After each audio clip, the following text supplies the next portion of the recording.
நட்டில் வச்சேன்னு நினச்சியா தாசு, நட்டில் வச்சேன்னு சொன்ன மாதிரி ஒவ்வொரு மேட்சும் ஒவ்வொரு பிளேயர் பெர்ஃபார்மன்ஸ் பண்ணவும் யாரை விக்கெட் எடுத்தால் வின் பண்ண முடியும்னு நியூசிலாந்து டீம் குழம்பி போய் உட்காந்துருக்குறாங்க. ஃபஸ்ட் மேட்ச் பார்த்தீங்கன்னா அபிஷேக் சர்மா, சூரியகுமார் யாதவ், ஹர்திக் பாண்டியா, ரிங்கி சிங் வரைக்கும் எல்லாருமே நல்லாவே பெர்ஃபார்மன்ஸ் பண்ணாங்க. ரெண்டாவது மேட்ச் பார்த்தீங்கன்னா 200 டார்கெட் செட் பண்ணாங்க. நியூசிலாந்து நல்லா விளாண்டாங்க. அதையும் பார்த்தீங்கன்னா நம்ம ஆளுங்க 15 ஓவரில் ஈஸியாக அடித்து போட்டு போயிட்டாங்க. அபிஷேக் சர்மா சீக்கிரம் அவுட் ஆகிட்டார். நானும் அப்போ அவுட் ஆகணுன்னா எல்லாரும் அவ்வளோதான் இந்தியா தோற்றுன்னு தான் நினச்சாங்க.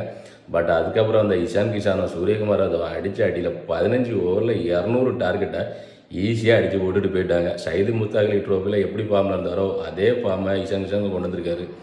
சூரியகுமார் யாதவ், நம்ம கேப்டன் சூரியகுமார் யாதவும் நல்ல ஃபார்முக்கு வந்திருக்காரு. வேர்ல்டு கப் டைமில் சூப்பராக ஃபார்முக்கு வந்திருக்காரு. ரொம்ப நல்ல விஷயம் இந்தியாவுக்கு.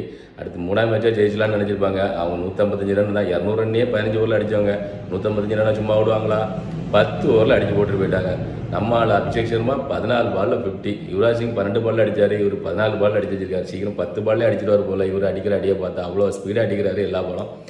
சூரியகுமார் யாதவும் நல்லாவே பெர்ஃபார்மன்ஸ் பண்ணார் 3ஆம் மேட்சும். இஷான் கிஷாவும் நல்லாவே பெர்ஃபார்மன்ஸ் பண்ணார். எல்லாம் நல்லா பெர்ஃபார்மன்ஸ் பண்ணிட்டாங்க ஒரு பக்கம். இன்னொரு பக்கம் நம்ம சஞ்சு சாம்சன் சொதப்பிக்கிட்டே இருக்கார். ஃபஸ்ட்டு மேட்ச் 10 ரன்னு, 2ஆம் மேட்ச் 6 ரன்னு, 3ஆம் மேட்ச் டக் அவுட்டு. இப்படியே போனால் அவ்வளோதான். ஏன்னா திலக் வர்மா இருக்கிறாரு, வெளியே ஸ்ரேயஸ் ஐயர் உட்காந்துக்கிறாரு. எல்லாமே நல்ல பிளேயர் தான். சஞ்சு சாம்சன் கிடைச்ச சான்ஸ் எல்லாம் மிஸ் பண்ணிகிட்டே இருக்கிறாரு. ஆல்ரெடி இந்தியா வந்து 3-0 இந்த சீரீஸ் வின் பண்ணிட்டாங்க. என்னோட கெஸ்டிங் இந்த சீரீஸ் 5-0 வின் பண்ணுவாங்க இந்தியா. நீங்கள் மறக்காமல் கமெண்ட் பண்ணுங்கள் இந்த சீரீஸ் எப்படி